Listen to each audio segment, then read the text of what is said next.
High বন্ধুরা, তোমরা কেমন আছো? আশা করি ভালো আছো। আমিও ভালো আছি। তো আজকে কিন্তু শ্রাবণ মাসের সোমবার, তো সবাই একবার বলো হর হর মহাদেব। আর ভিডিওটা অবশ্যই তিনজনকে শেয়ার করবে। আমি অবশ্যই তোমাদেরকে বলবো, বাবা তোমাদের ভালো অবশ্যই করবে। তো দেখো, আমি কিন্তু এখানে পঞ্চামৃত বানিয়ে নিচ্ছি।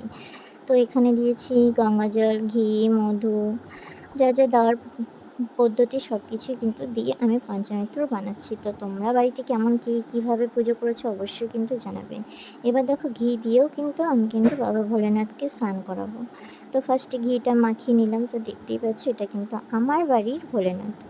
তো এখানে নাগ দেবতা যা যা আছে, নন্দী মহারাজ, সবাইকেই কিন্তু একদম ঘি দিয়ে মাখিয়ে নিলাম। তারপরে কিন্তু এখানে ভস্য দিচ্ছি। তা আমি কিন্তু ভস্যটা কিন্তু বাজার থেকে কিনে নিয়ে এসে ভোলেনাথকে ভস্য দিয়ে স্নান করাই। তারপরে দেবো এখানে দই।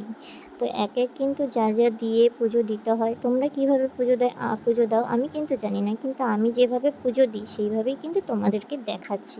তো এখানে কিন্তু দেখো, দই কিন্তু অলরেডি মহাদেবকে মাখানো হয়ে গেছে। এখানে ত্রিশূলকে মাখানো হলো, নন্দী মহারাজকে মাখানো হলো। এবার কিন্তু এখানে কিন্তু আমি কিন্তু দেখো দুধ দিয়ে স্নান করাচ্ছি। কেন দুধ দিয়ে আগে স্নান করাতে হয়। তো দেখো, আমি কিন্তু দুধ দিয়ে স্নান করে নিলাম। সকলকে দুধ দিয়ে স্নান করে নিলাম। আর ঘরের ঠাকুরকে কিন্তু, গোবিন্দকে কিন্তু আগেই স্নান করানো হয়ে গেছে। এবার কিন্তু পঞ্চামৃত ঢেলে দিলাম, ঠিক আছে।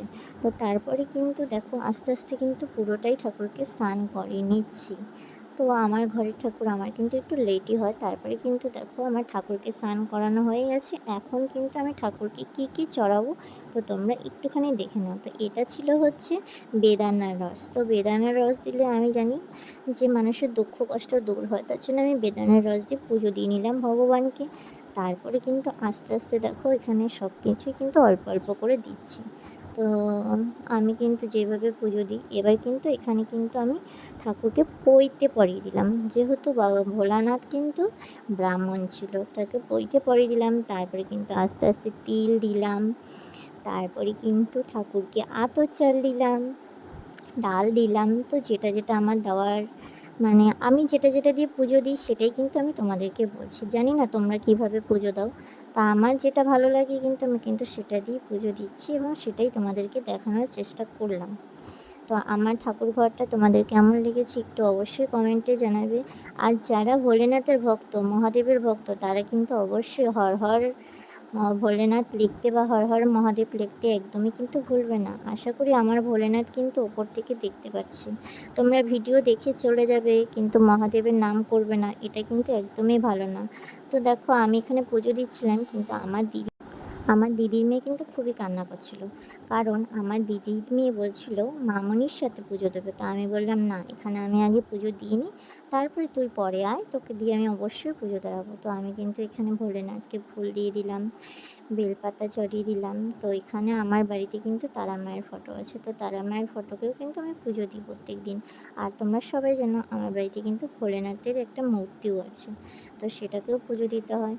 তো আমি যেহেতু ভিডিও করছিলাম, তো আমি একটু রেগে গিয়েছিলাম যে এখানে ভিডিও করছি, তুমি এখানে ওকে নিয়ে এসে কান্না করছো। তো আমি ঠাকুরের মন্ত্রটাও পড়তে পারছি না, কারণ পুজো করার সময় পাশে যদি কেউ থাকে সেখানে হচ্ছে পুজোটা ঠিক মতন হয় না। তো দেখো, আমি কিন্তু নন্দী মহারাজের কানে কানে কিছু বলে নিলাম, চেয়ে নিলাম। তোমরা সবাই জানো যে নন্দী মহারাজের কাছে যা চায় তাই পাওয়া যায়। তো আমিও কিন্তু চেয়ে নিলাম। তো দেখো, আমার এই যে ঠাকুরকে কেমন লাগছে তোমরা অবশ্যই কমেন্টে জানাবে। আর ভালো লাগলে অবশ্যই বলবে। এই দেখো, এটা কিন্তু আমার ভোলেনাথ, আমার ছোট্টবেলার ভোলেনাথ। সুখ দুঃখ যত কিছু আছে সবই কিন্তু একেই আমি শেয়ার করি। তো আমার ভিডিওটা যদি অবশ্যই ভালো লাগে, লাইক কমেন্ট করতে, শেয়ার করতে একদমই ভুলবে না। আর সবাই একবার অন্তত মন থেকে বলবে হর হর মহাদেব। বাবা ভোলেনাথ যত দুঃখ কষ্টই আসুক না কেন, তোমাদের সকলের মনোবাসনা পূর্ণ করবে। এই দেখো, আমার মা তারার ফটো। তো আমার বাড়িতে কিন্তু সব ঠাকুরই আছে, কারণ আমার বাড়িতে সর্বদেবতাই আছে। তো দেখো, এইখানে কিন্তু আজকে কিন্তু মানে নিয়ম ছিল যে মাটির একটা লিঙ্গ বানিয়ে পুজো করতে হবে, সেখানে ডুবোতে হবে। তো আমিও কিন্তু একটা পিতলের থালা নিয়ে নিয়েছি, সেখানে কিন্তু মাটির শিব মন্দির মানে শিবলিঙ্গ বানিয়ে নিয়েছি।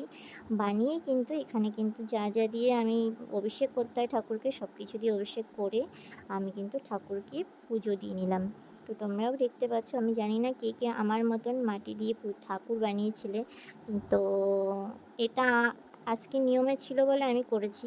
তোমরা কেউ করেছো কি না আমি জানি না। তো আমার যতটুকু নিয়মের মধ্যে ছিল আমি একদম নিয়ম নিষ্ঠা মেনে পুজো করি।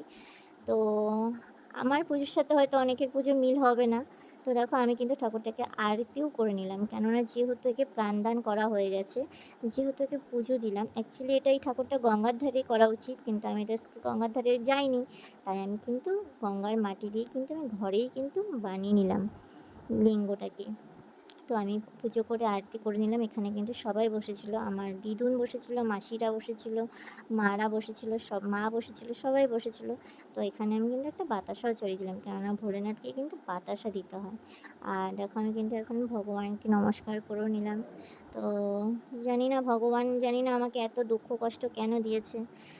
তাই ভগবানকে শুধু একটাই কথা বলবো, ভগবান তুমি হাজার দুঃখ কষ্ট আমাকে দাও, শুধু সইবার শক্তিটুকু দিলেই হবে।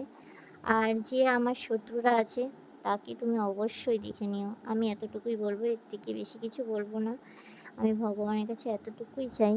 আর ভগবানকে সর্বক্ষণ বলি, ভগবান তুমি ভালো থেকো, তুমি ভালো থাকলে জগৎ ভালো, তুমি ভালো থেকো, সবাইকে ভালো রেখো, এইটুখানি বলবো।